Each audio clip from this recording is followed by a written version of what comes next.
Intéressant panel et je suis fort heureuse de vous présenter à partir de tout près de moi, de vous présenter le professeur Biloa Edmond, vice-recteur à l'université de Yaoundé 2, linguiste.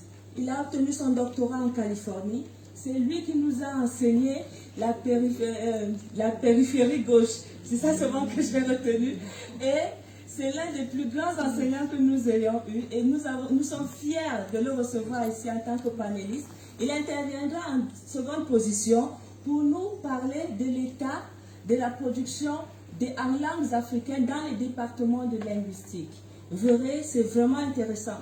Ensuite, en premier, nous aurons le professeur Gabriel Mba, qui a été ouvrier de la première heure sur le décomptage des langues africaines, des langues camerounaises, l'atlas linguistique que nous avons. Il a été partie prenante. Le trilinguisme extensif que nous avons utilisé pour l'enseignement des langues, il a été partie prenante. La majeure partie des ouvrages sur la pédagogie des langues camerounaises, il en est l'instigateur. Il ne voudrait pas qu'on le présente comme le chef de département de langue et culture camerounaise, mais il faut quand même aussi signaler cela. Et donc nous sommes heureux d'accueillir nos formateurs et nous allons avoir également le docteur Manuere Kaleto qui va nous parler de l'enseignement pratique des langues camerounaises sur le terrain dans les lycées à travers un exemple approprié, les berceuses.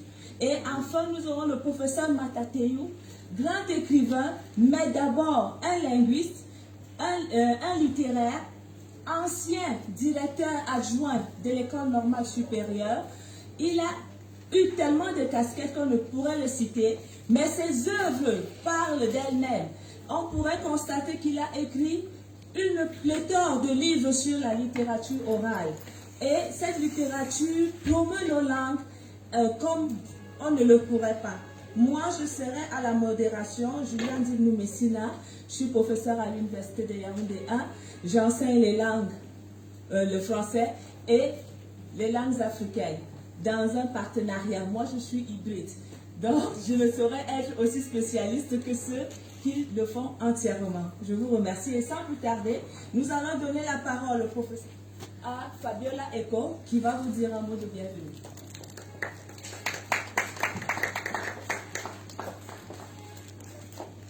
Un grand merci, professeur Julien Dignou Messina, pour cette belle présentation, belle et vigoureuse présentation de la première partie de la soirée.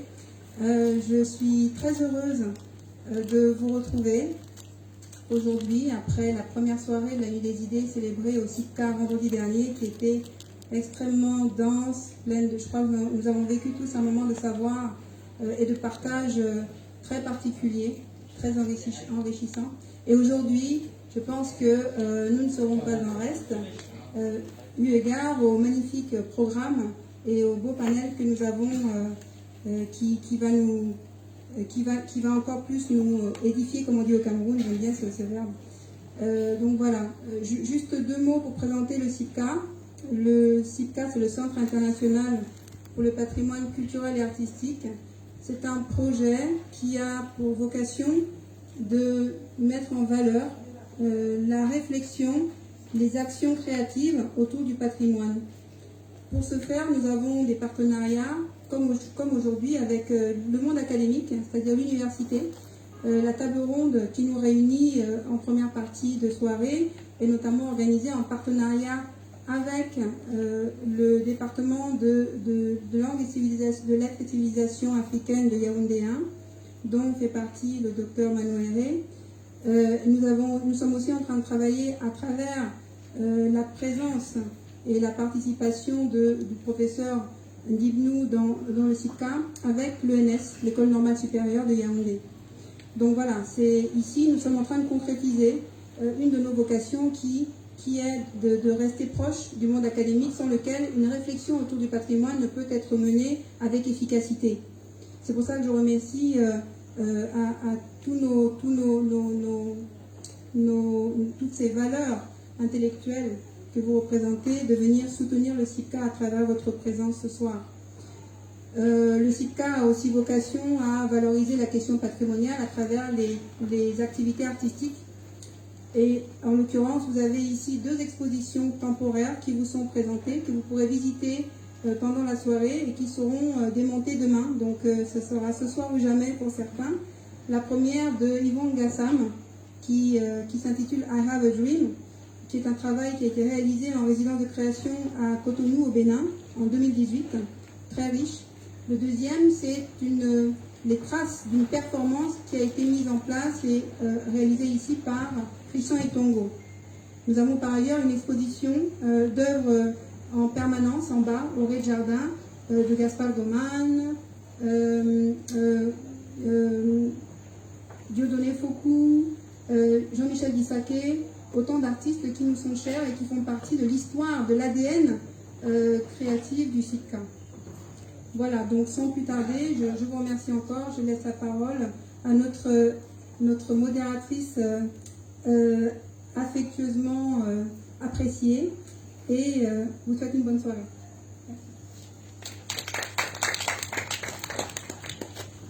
Donc, nous allons débuter avec le professeur Mba qui va nous faire un état sur l'enseignement des langues au Cameroun et en particulier comment se déroule la pédagogie des langues africaines.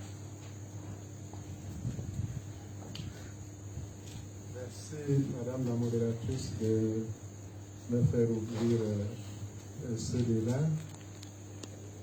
Et quand vous me demandez de parler de la pédagogie et des langues camerounaises, je suis un peu confus parce qu'il y a tellement de choses qu'il faut dire que je ne sais pas où commencer.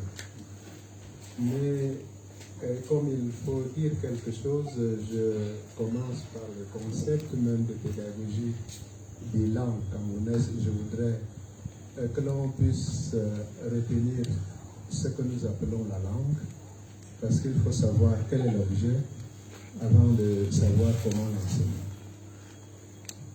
Il y a une définition tout à fait communément acceptée qui dit que la langue est, comme on le pense toujours, un ensemble de signes que l'on a arbitrairement et vocalement et qui nous permettent de communiquer dans un contexte précis. Quand on suit cela, que c'est un système arbitraire de signes vocaux que nous suivons dans toute communauté et qui nous permettent de communiquer, ça fait problème. Ça fait problème parce que chacun aime parler pour lui-même et quand on dit quelle langue vous parlez, il se réfère directement à ce parler et pour lui, c'est la langue. C'est bien comme définition, mais cependant, il faudrait le recentrer, le concept de langue, pour avoir une autre définition qui est cette fois-là beaucoup plus pratique et beaucoup plus opérationnelle. Et celle-là, je dis que c'est l'ensemble. Une langue est l'ensemble des parlers mutuellement intelligibles. C'est-à-dire, c'est l'ensemble des parlers que les gens partagent dans une communauté, chacun utilisant une variante spéciale, mais se faisant comprendre par l'autre, sans qu'il ne soit obligé d'aller à une variante, à une autre variante, ou alors sans que personne n'intervienne entre les deux pour que la communication passe. Je vais prendre l'exemple de la région du centre, la langue Biti par exemple, pour dire que si vous avez un Mangissa ici, parce que je sais que c'est le parler que Julia affectionne, et que vous avez un Eton par ailleurs, que vous avez un Ewondo, un Tumu, un Fan, vous allez vous rendre compte que ces personnes-là se comprennent sans qu'on ait besoin que quelqu'un intervienne entre elles pour dire voilà ce que l'autre voulait dire. Quand je mets tout cela ensemble, c'est ça que j'appelle la langue. Donc la langue est un ensemble de parlers qui sont mutuellement intelligibles. C'est-à-dire que les gens se comprennent par cela. Si nous prenons donc cette définition ainsi, la question que l'on pose toujours, il y a beaucoup de langues au Cameroun. C'est pas vrai. Si on prend cette définition. Mais si on ne la prend pas, et que l'on se mette là à dire c'est des parlers tout à fait différents, on va avoir des milliers et des milliers. Et quand on va dire qu'on parlera de pédagogie de langue camerounaise, ça fera problème. Parce que vous ne saurez pas ce qu'il faut faire. L'autre chose, c'est que nous avons été tous ouverts au français ou à l'anglais. Et nous sommes arrivés à l'école et nous avons trouvé une variété qui était variété standard du français ou alors une variété standard de l'anglais. Quand nous avons appris l'anglais ou nous avons appris le français, nous nous sommes dit qu'il n'y a pas de variation. Puisque nous ne connaissons qu'une seule variation, celle qu'on nous a donnée à l'école. Mais nous n'étions pas dans le contexte de la langue française ou de la langue anglaise pour nous dire est-ce que les gens ne parlent pas différemment d'un espace donné à un autre? Donc la langue est un élément de géographie et il faut vraiment s'y mettre. Donc quand je dis qu'il faut enseigner les langues camerounaises par exemple, c'est cette définition de la variation qui est à la base. Et là on doit comprendre que ce n'est pas chaque parler que l'on doit enseigner, mais que tous ces parlers-là concourent pour définir la langue. Donc une pédagogie de la langue doit se baser sur un standard commun, accepté, pratiqué par tout le monde. Quand vous parlez français, vous allez entendre quelqu'un dire « je mange ». Ça ne gêne personne. Et l'autre va dire « je mange ». Et l'autre va dire « je mange ». Mais quand vous allez à l'écriture, vous voyez que tout le monde écrit un JE, un MA, un M et un GE. C'est-à-dire que les variations que l'on a trouvées dans les formes de parler, l'écriture ramène cela à un seul étymon. Pour dire donc que lorsque nous parlons de la pédagogie de langue, il y a donc cette variation qui est sous la langue et que l'on doit considérer lorsqu'on bâtit, nous sommes en train de bâtir une pédagogie de l'enseignement des langues. Vous allez me demander, alors comment on concilie ces variations lorsqu'on enseigne la langue? C'est assez simple. C'est ce qui se passe dans toutes les langues du monde. Chaque langue a un parler de référence. Comme le français a le parler de référence qui est le parler de l'île de France. Tout comme l'anglais a comme référence le Receive Pronunciation. Et c'est sur cela que l'on se base pour lire, pour promouvoir une écriture et pouvoir une lecture qui est officielle de la langue. Après cela, chacun va sans sa variété dialectale et peut l'utiliser comme elle veut. L'allemand, c'est pareil. Dans les langues camerounaises, on devra suivre le même cheminement, c'est-à-dire qu'on aura un standard de référence et puis tout le monde va aller à ce standard. Mais on va apprendre comment les standards, comment on fait lorsque ce standard est là.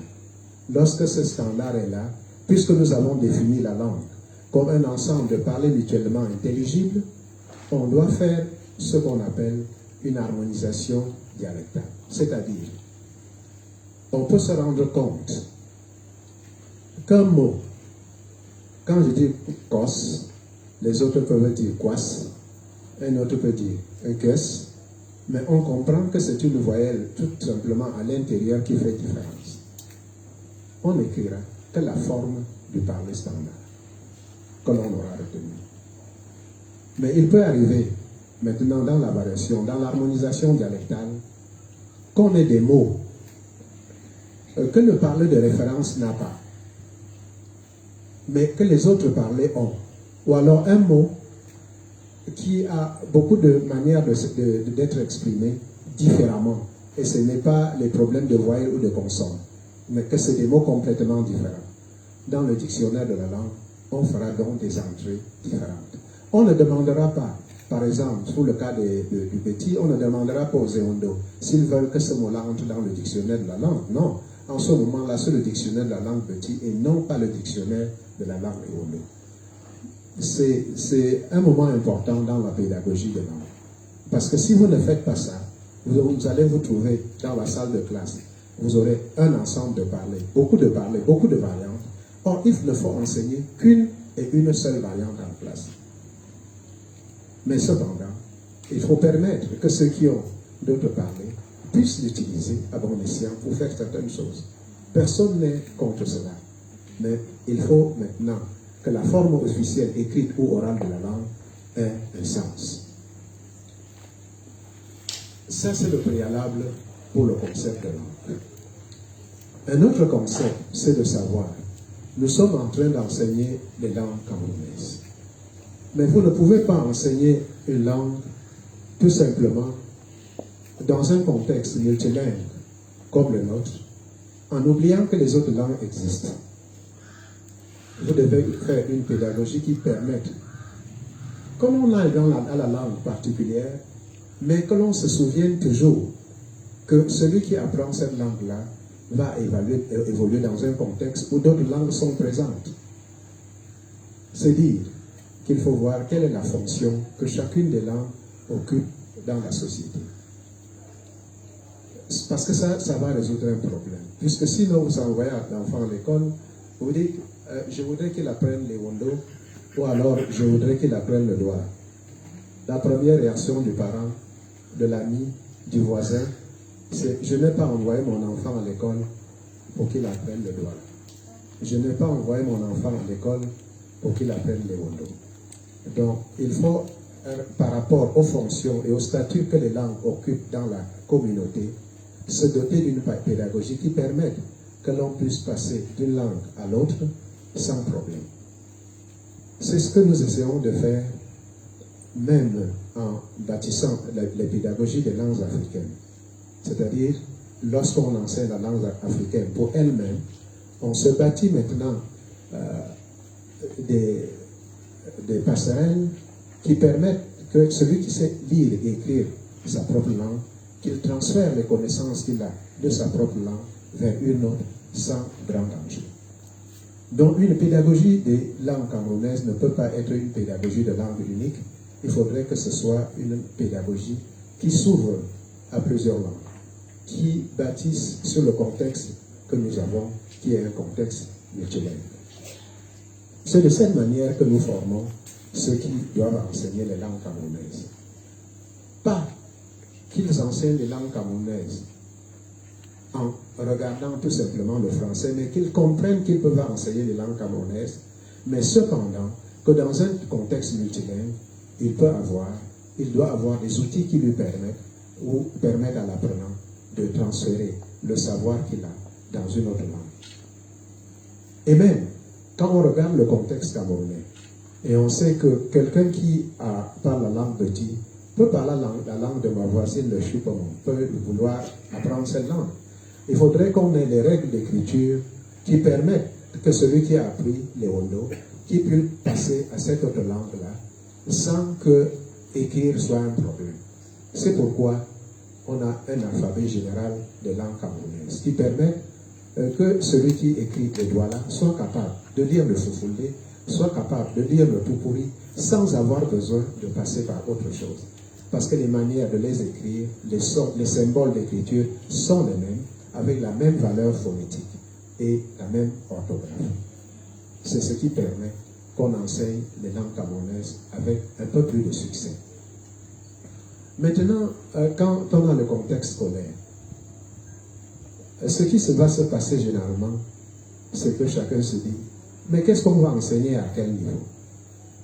Pour nous, nous disons, à chaque fois que je me trouve dans un village, à chaque fois que je suis dans un contexte rural d'enseignement, la langue qui va primer, on va commencer par la langue de l'enfant avant d'aller à toute autre langue. Que ce soit le français, que ce soit l'anglais. Et je crois que la stratégie, c'est la stratégie la plus payante, puisque nous l'avons expérimenté pendant plus de 3 décennies, et nous pensons que c'est la bonne voie. Et maintenant, lorsqu'on arrive au secondaire, parce que la question de ma langue viendra à quel moment? Et il y a trop de langues au Cameroun. Cette question ne devrait pas se poser parce que nous devons voir quelle est la validité, quel est le pouvoir de chaque langue, quel est le statut de chaque langue dans le contexte où on se trouve. Mais dans la zone rurale, on doit aller directement à la langue de l'apprenant, parce qu'au secondaire, ou dans une région, qu'on aille aux langues qui ont des valeurs tout à fait régionales et qu'en montant dans la strate, on arrive à des langues qui auront une vocation beaucoup plus nationale que d'autres. Ça, c'est important de le savoir. La décentralisation que l'on a en cours maintenant est un élément important et qui devrait permettre que cela se fasse. Tous les détails de pédagogie de langue camerounaise, nous ne pouvons pas les donner dans ce petit instant qui nous est réservé. Je voudrais tout simplement jeter cela pour que qu'on comprenne quels sont les principes de base et qu'au moment où on devrait peut-être échanger 2 ou 3 questions, qu'on puisse aller beaucoup plus dans les détails si les personnes le veulent très bien. Puisque je suis entouré par d'autres personnes qui devraient parler, la mobilisation de la parole est tout à fait interdite. Merci. Nous vous remercions pour cet excellent exposé qui nous dote des connaissances sur les outils pédagogiques à construire pour pouvoir enseigner les langues, sur l'usage d'un même alphabet pour harmoniser les pratiques d'écriture et même d'enseignement, et une hiérarchisation de l'intégration des langues en fonction du milieu et en fonction de la région. Sans plus attendre, nous allons accueillir Azazou, qui est notre conteur international, et c'est avec fierté que je le présente parce que la première fois que je l'ai écouté, je ne savais pas que j'allais retomber en enfance et aimer écouter les contes. J'espère à nouveau retomber dans cette enfance-là.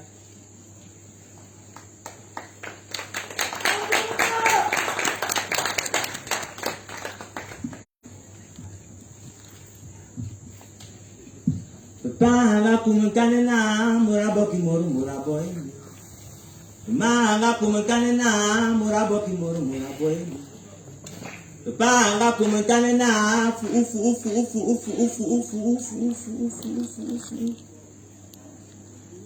Boba janga beka. Bongo. Bendomna bongwani. Betara benana. Matami mbesombe mbaswan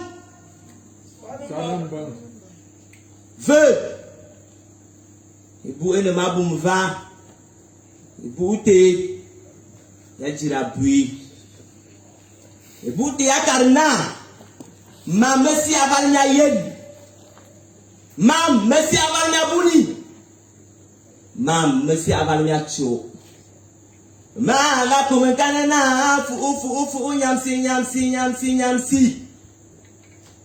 ndanga bona nte angalo mongwa fan naze kambe chini la ndaba ga tirbe sebanga mantebe samba e samtenga baby bidon bekela nomi la azize ndaba ngazi karungona aya otwatwaya bibia mara no mi la ami na wo wazino emwe ma la kumenkane na fu nyamsi hey nomesi ne tebe samba ndongwa nga carbonara amuna ndomu nyanga wombo nya kamila nde mowola mimos melu besondo bongwan imbumi ngalo ndefe milami ngamana yo milami te mimani ya ndebe tarbo ngakunkane na ngwanga subuton ndomo ya bili. Mesdames et messieurs, les choses ne sont pas toujours ce qu'on voit, ce qu'on pense, ce qu'on croit. La vie est semblable à un voyage, à un ramassage de fruits.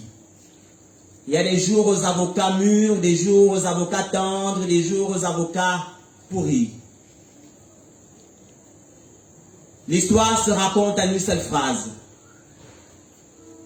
Elle dit, le porc avait raté les cornes, pourtant que son oncle en distribuait. Si vous voulez savoir ce qui s'est passé, écoutez la langue de mon père.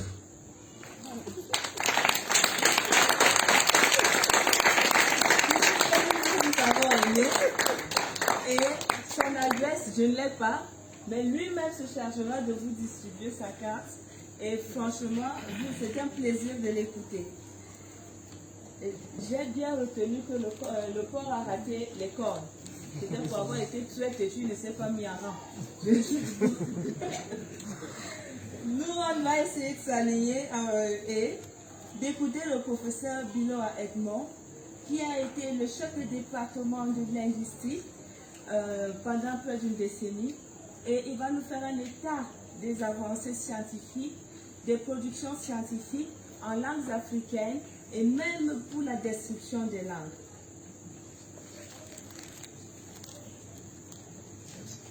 Merci. Je voudrais remercier le professeur Julien Été Messina Ndibnou qui m'a invité. Je voudrais remercier aussi la promotrice du SICA qui m'a rappelé tout à l'heure qu'on s'était vu il y a 15 ans. Je ne m'en souvenais pas du tout. Elle m'a dit qu'elle avait changé, je lui ai dit qu'on avait tous changé. Donc parce que j'ai effectivement été chef du département de langues africaines et linguistiques pendant une quinzaine d'années. Je pense de 2003 à 2018. Alors, quels sont les travaux qu'on fait au département de linguistique? Je voudrais d'abord vous parler brièvement de l'histoire du département. Le département, pendant longtemps, a été un département de service. C'est-à-dire qu'il ne délivrait pas, il n'y avait pas de formation diplômante. On enseignait de la linguistique dans tous les départements, au département de français, au département d'anglais, au département d'espagnol, d'allemand, mais il n'y avait pas de formation diplômante en langues africaines et linguistiques. Et comme vient de me le rappeler mon collègue et ami Gabriel Mba, on dispensait aussi des enseignements en langues africaines, en langue camerounaise notamment. Donc c'est à partir des années 90, après 93, que le département commence à délivrer des diplômes en langues africaines et en linguistique. Alors, au niveau de la linguistique, il y a deux filières. Il y a la filière langues africaines, linguistique générale, LGA, c'est quoi? Oui, linguistique générale et appliquée. Linguistique générale et appliquée. Et il y a une autre filière qui est arrivée un peu plus tard, je crois dans les années 2008 ou dans les années 2010, langue et culture camerounaise. Parce que le ministre de l'enseignement supérieur, qui est toujours le même, qui est devenu ministre d'État, le ministre Famé Ndongo, avait demandé au département de linguistique de proposer des enseignements en langue camerounaise et les cultures camerounaises. Donc c'est pour ça que le département a donc créé une licence de langue et culture camerounaise. Parce que le ministre avait ouvert à l'école normale supérieure de Yaoundé un département de langue et culture camerounaise dont le professeur Mba est maintenant le chef du département. Et par conséquent, il fallait qu'on forme les étudiants dans ce domaine-là pour que ceux qui veulent aller à l'école normale aient un background adéquat. C'est pour ça qu'on a ouvert cette licence, une licence en langue et culture camerounaise. En un mot, comme en mille, alors on enseigne aux étudiants les langues et les cultures camerounaises. On leur enseigne un tout petit peu de littérature africaine. On leur donne des cours en anthropologie, parce que l'anthropologie, c'est la discipline qui traite des cultures. Donc, on ne peut pas enseigner des cultures camerounaises sans parler d'anthropologie. Voilà en gros. Maintenant, au niveau du master, alors on s'ouvre un peu, ça devient un peu plus technique. Les étudiants continuent à travailler sur les langues et les cultures camerounaises.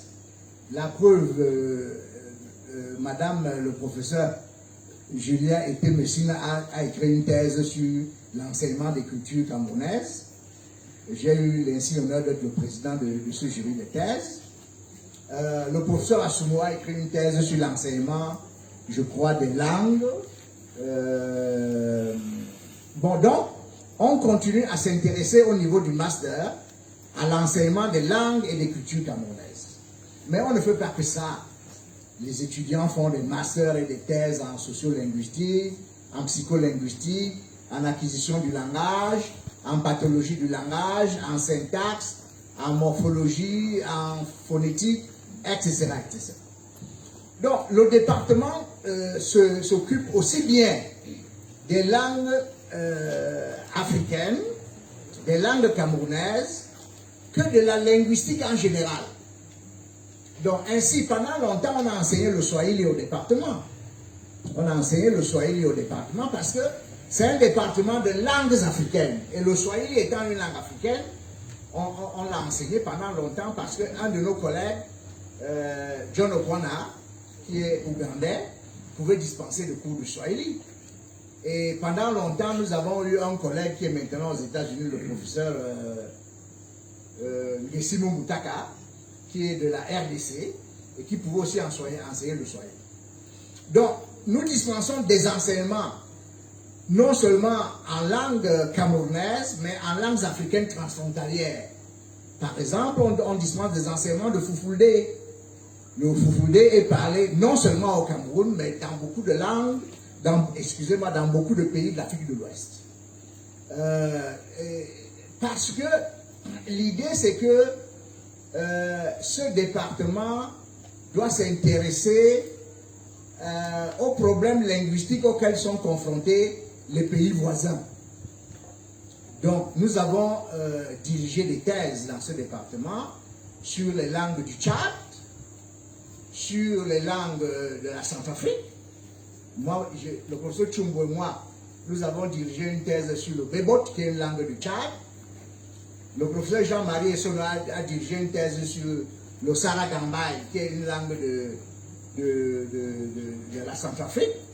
Le professeur Gabriel Mba dirige des thèses sur le Tchad, sur l'enseignement des langues au Tchad et sur la description des langues au Tchad. Bon, parce que nous pensons que nous devons nous ouvrir aux pays de la région Afrique centrale. Maintenant, nous travaillons également sur les langues en voie de disparition, n'est-ce pas? En collaboration avec l'Université de New York. Nous avons eu des programmes qui ont été financés par des organismes internationaux tels que Volkswagen sur les langues en voie de disparition. Et il y en a au Cameroun qui sont en voie de disparition. Par exemple, il y a beaucoup de langues dans les 3 régions septentrionales qui petit à petit sont en train de disparaître. Et il y a des études qui ont été menées au département qui ont montré que même les langues bantoues qui sont parlées dans la plus grande partie du Cameroun, n'est-ce pas, leur influence est en train de s'effriter comme peau de chagrin à cause de l'influence de plus en plus croissante du français et de l'anglais. Donc j'ai dirigé par exemple un travail qui a été réalisé par un étudiant qui a montré que dans les marchés, dans le Kunki, de plus en plus les gens parlent le français, alors qu'il y a longtemps de cela on parlait uniquement le Komala. Non, ça c'est parce que il y a d'abord les migrations, beaucoup de gens se déplacent, par exemple des zones anglophones vers le Kunki. Par conséquent, ces gens-là ne parlant pas la langue locale qui est le Gomala, lorsqu'ils vont au marché, les commerçants sont obligés de les accommoder en parlant la langue qu'ils peuvent comprendre, soit le français, soit le pidgin, etc. etc. Donc, nous, le département se préoccupe non seulement des langues camerounaises, des langues africaines, mais également des langues en voie de disparition. Maintenant, il y a également quelque chose qui préoccupe beaucoup le département, c'est les études sur les pathologies du langage, les troubles du langage. Donc nous avons quelques thèses par an qui sont soutenues sur les troubles et les pathologies du langage. Et donc nous avons par exemple une de nos étudiantes, Takam, qui a soutenu une thèse sur les pathologies du langage et qui enseigne maintenant à Montréal. Nous avons également une autre, Mabou Fodop, j'ai oublié son prénom. Quand vous avez beaucoup d'étudiants, vous ne vous rappelez pas certainement. Mabou Fodop qui enseigne en Belgique. Donc, nous formons également des étudiants dans le domaine des pathologies du langage. C'est un département qui a, pendant c'était un département de service et qui avait très peu d'étudiants parce qu'on dispensait des cours dans les autres départements. Mais quand nous avons commencé à dispenser des enseignements en langues africaines et en langue camerounaise, on a observé beaucoup d'engouement de la part des étudiants qui voulaient parler leur langue. Donc, moi je me souviens quand j'étais chef de département, au début, nous avions quelques dizaines d'étudiants. Et puis du jour au lendemain, on a commencé à avoir 300, 400, 500 étudiants. N'est-ce pas? Ça veut dire que, en fait, beaucoup de Camerounais, surtout les jeunes, aimeraient apprendre leur langue maternelle. Parce qu'il faut reconnaître que beaucoup d'enfants sont dans des familles exogamiques, c'est-à-dire dont le père et la mère parlent des langues différentes. Et par conséquent, lorsque ces enfants ont la possibilité d'apprendre une langue africaine à l'université, ils sont extrêmement intéressés. Donc le département de linguistique qui était avant un petit département par le nombre est devenu un grand département. Pendant que moi j'étais chef de département, au début, en master et en doctorat, on avait une dizaine d'étudiants. Et puis subitement, en master, on a commencé à avoir 500 étudiants. N'est-ce pas? Exactement le même nombre d'étudiants que les étudiants qui étaient en physique, par exemple. Voilà. Donc, c'est parce que, pour deux raisons principales, l'intérêt croissant des Africains en général et des Camerounais en particulier pour leur langue. Deuxièmement, le fait que l'Union africaine ait demandé aux États membres d'introduire l'enseignement des langues africaines dans les programmes d'enseignement. À l'école, à l'éducation de base, Gabriel en sait plus que moi parce que c'est lui le consultant de ce ministère, au ministère des enseignements secondaires et naturellement au ministère de l'enseignement supérieur. L'actuel ministre de l'enseignement supérieur a beaucoup aidé lorsqu'il a demandé au département de linguistique, n'est-ce pas, d'ouvrir des filières en langue et culture camerounaise. Il a beaucoup aidé. Parce que lui, c'est un littéraire, donc c'est un professeur de littérature, c'est un critique littéraire. Donc, à l'époque, on a eu des ministres qui étaient soit spécialistes d'autres choses et qui ne comprenaient pas trop quels étaient les enjeux. Mais aujourd'hui, on a un ministre qui comprend très bien les enjeux.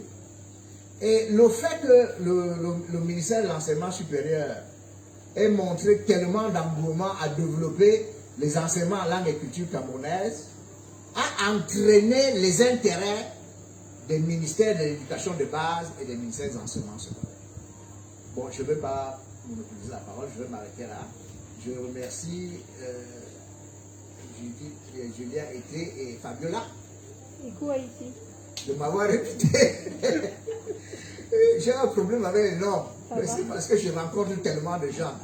Je vous remercie. Merci beaucoup.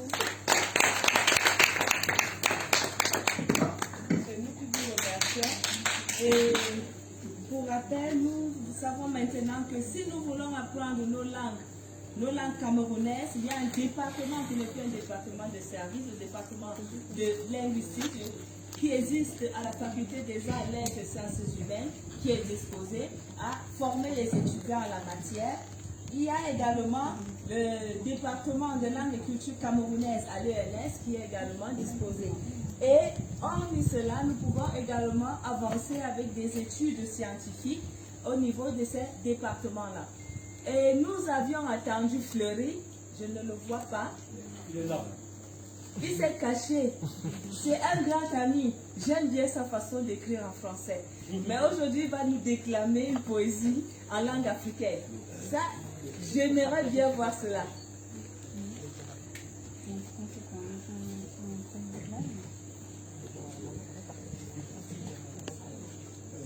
Ok. Bonsoir.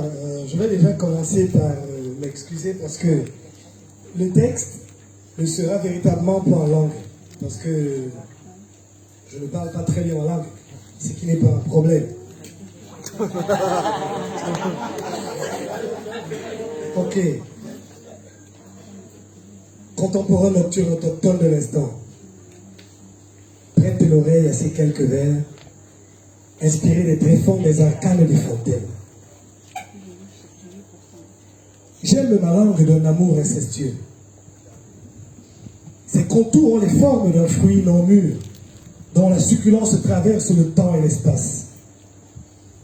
Je copule avec elle, ma langue bien sûr, dans toutes les postures syntaxiques, pour dire autrement aux incrédules la géographie de mes origines, l'étymologie de ma généalogie, mais surtout pour ne pas me répéter.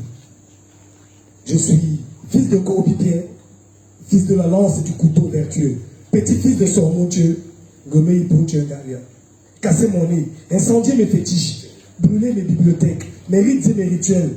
Ils renaîtront de l'orgasme des esprits incarnés dans la cabale de son analphabétisme déguisé à l'embouchure du coït interrompu des mécréants. Je refuse de m'interpréter. Je refuse de me répéter. Non, je ne suis pas Ngoa Pierre, je suis Ngoa. Je suis Etame Elame, Mongobeti Umnyobe, Wanji Mangambel. Je suis Ben Hazin, Osuboele de King Trek. Je suis Kouta, je suis Modile, je suis Angonze, Osei Tutu, Samaris Samoura Touré, Mutato. Je suis Koufu, géniteur des pyramides.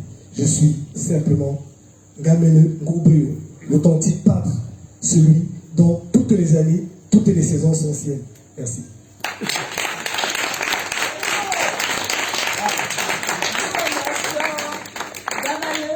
Qui m'avait promis de prononcer des mots en langue maternelle.